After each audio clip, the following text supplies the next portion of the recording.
Hi, and welcome to CSCMP's Member Mondays. I'm your host, Tim Pajak, and I'm the Membership Engagement Manager at CSCMP.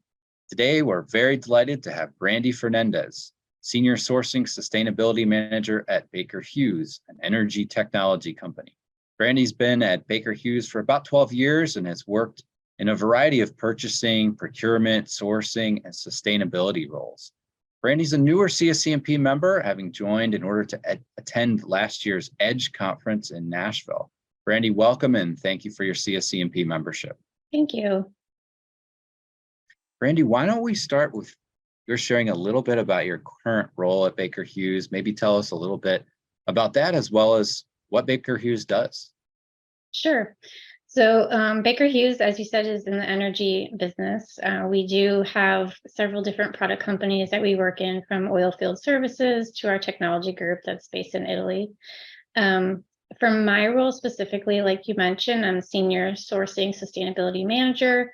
And the ultimate responsibility I have is a combination of supplier risk management, which includes multi-tiered risk, so your suppliers and your suppliers, et cetera. And then also doing that up as part of ESG for the Scope 3 Category 1, which is your supplier or your purchased goods and services risk, risk emissions, so that we look at the calculation for the supplier's emissions in their Scope 1 and 2, and then, of course, have supplier engagement to see what we can do to reduce our overall emissions for Baker Hughes. What's a big challenge that you're facing on the job right now, and how are you managing that? Yeah, I would say time and resources. There's a lot of face time needed, whether it's internally or externally, and getting that reach is a huge challenge. If you can imagine, we have thousands of buyers that are spread out globally over 120 countries. And so, putting the strategies and plans together is super challenging to make sure you reach all the right people and get everyone involved, because they're talking to those suppliers sometimes daily or monthly, depending on how often they're reaching out to them. So, and then just from a time standpoint, I find it kind of challenging because, as everyone is doing, there's a lot of different hats that we tend to wear and last minute needs that have to be taken care of. So multitasking throughout the day can make it a little bit challenging from the strategic element of it. I want to jump on something you mentioned as well, Brandee. We're talking about ESG, and that's a really hot topic right now. In fact, this week, our monthly networking event that we have for CSCMP's premier members is going to have a guest speaker on ESG. And I know that you mentioned in your Meet a Member profile, you've worked with Linda Dunn at Georgetown on some ESG education. Yeah. I think videos.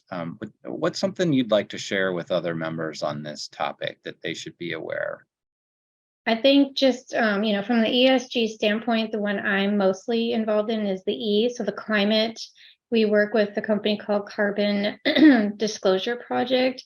And some of the things that you just really have to be cognizant of from an ESG perspective is that in the past, procurement and sourcing, we're looking at what's the capacity of the supplier, what's the best price, etc. But now it's so important, and customers are asking, and even employees, right, are asking, are you really operating under an ESG platform, looking at suppliers that are not using prison labor or they're not using slave labor of any sort, and they're acting with the highest integrity, because these days you're assumed guilty before you're assumed innocent on a lot of those things that come to light. And then, there are so many different policies and things that are coming out there from the legal standpoint that a lot of companies have to be ready for. So from the emissions perspective specifically, really getting ahead of measuring your Scope 1 and 2 and 3 is good, because you're going to be ahead of the game versus waiting for those demands to come out, especially to small and medium businesses, to have that transparency available to, of course, for yourself, for your customers, your employees, your shareholders. So really getting ahead of the game, I think, is important, and not waiting to see what happens in the background. Very good. Very good. That's great advice. I'm also wondering then, another hot topic, of course, is some of these evolving technologies, right? AI. It's kind of a twist, what technologies, whether it's AI or something else, do you see having an impact not just on supply chains, but specifically, with ESG? Yeah, so one of the things that we recently introduced was, we've always had like a, Dun and Bradstreet, et cetera, that you could look up financial risks of your suppliers, but you didn't always know like maybe it's the parent-child relationship or it's the supply chain within their supply chain. So one of the neat things that we've been able to do is utilize some software that automatically pulls those relationships together for you. So we've been able to say, here's our suppliers that we want to monitor very closely. If there's any negative news media that comes out, if there's any lawsuits, if there's a fire, if there's a tornado, whatever those situations are, it sends me an alert that I can immediately go and look at what are we doing? What's the mitigation plan? What's the risk associated with that?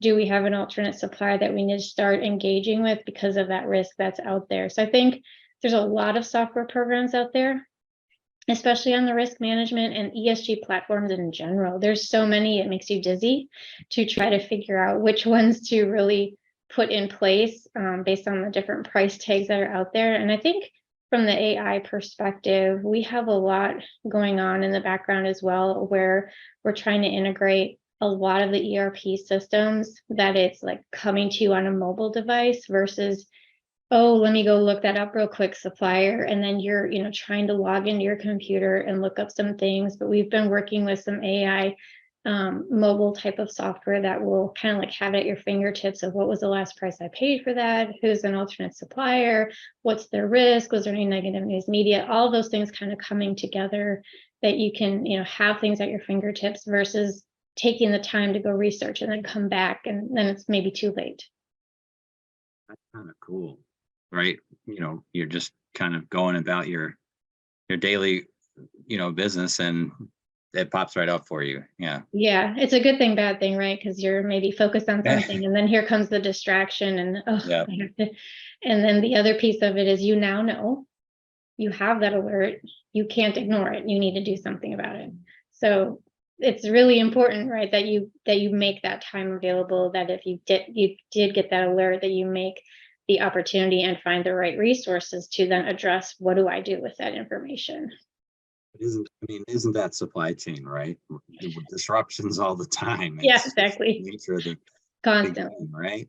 Yeah. And actually, I think this is an interesting pivot point, because I want to talk a little bit about, kind of your career specifically. Let's take a little jump backwards in time. I often say that many of us kind of got introduced to supply chain by accident, or we fell into it. But your journey is a little bit different because you did start out in supply chain, and you even studied operations management in your undergraduate days at a time when that term was even still evolving. I'm not trying to age you or anything, but it's just a unique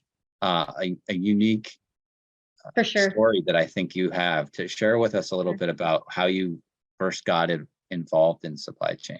Yeah, so when I first started out, my job that I thought I was going to do going into college was an accountant.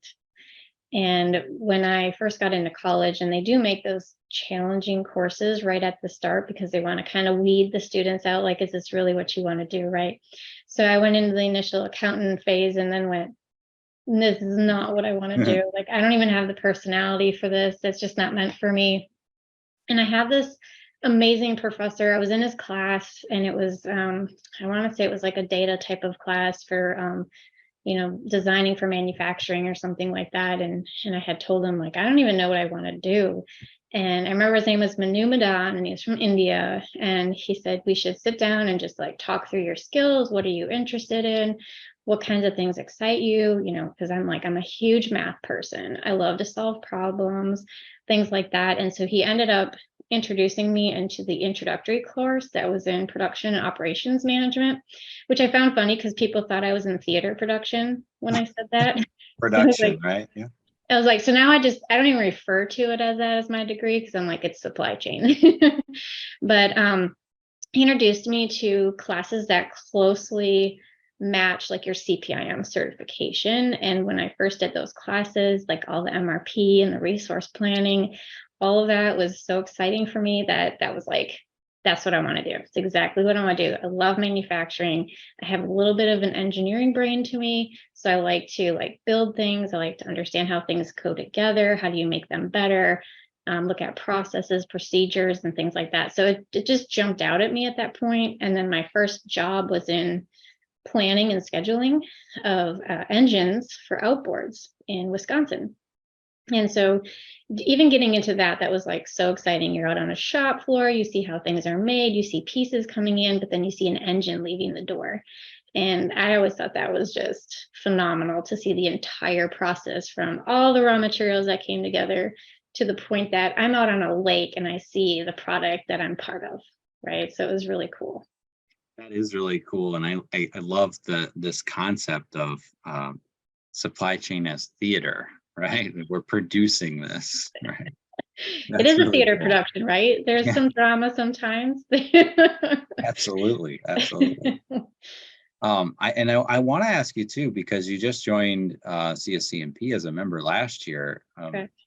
So far, how's your membership been impactful in your professional journey? I know you mentioned that you've utilized the mentorship program, so maybe tell us about that experience or Sure. something else.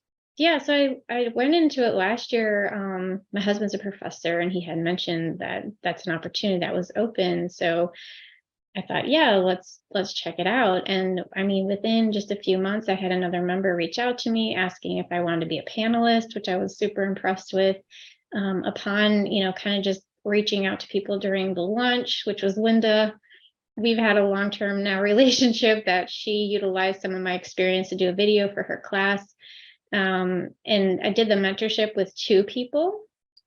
So I was being mentored and then I was mentoring. So I found that to be, and I love mentoring in general, but I found it to be even more gratifying because the person that was reaching out to me to receive the membership, pretty young in her career, looking for some very introductory type of things of like, how do I get this position? What do I look for? What should I do? How do I prepare for this career? And things for like that. And I thought, this is just phenomenal. Like, I found it really, really rewarding. And on the other side, being mentored by another individual, he's given me so many resources of people to just reach out to in the ESG platform, because while it's super trendy and a lot going on, it's also kind of hard to find the right people to talk to in different companies.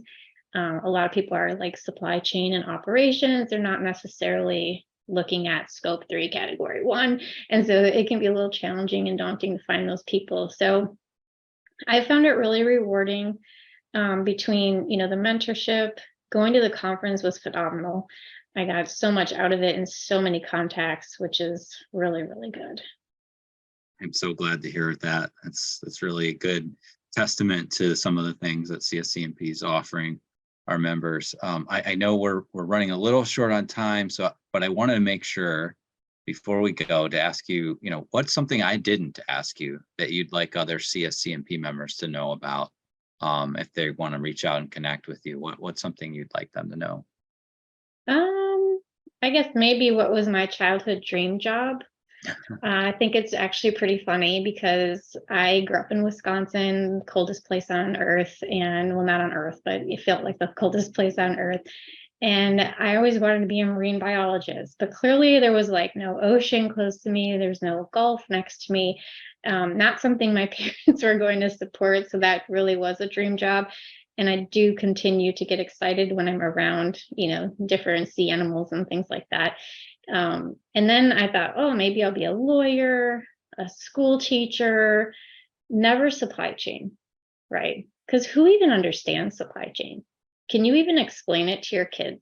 Like, people don't even understand supply chain until probably COVID, when they didn't have toilet paper and other necessities available at their fingertips.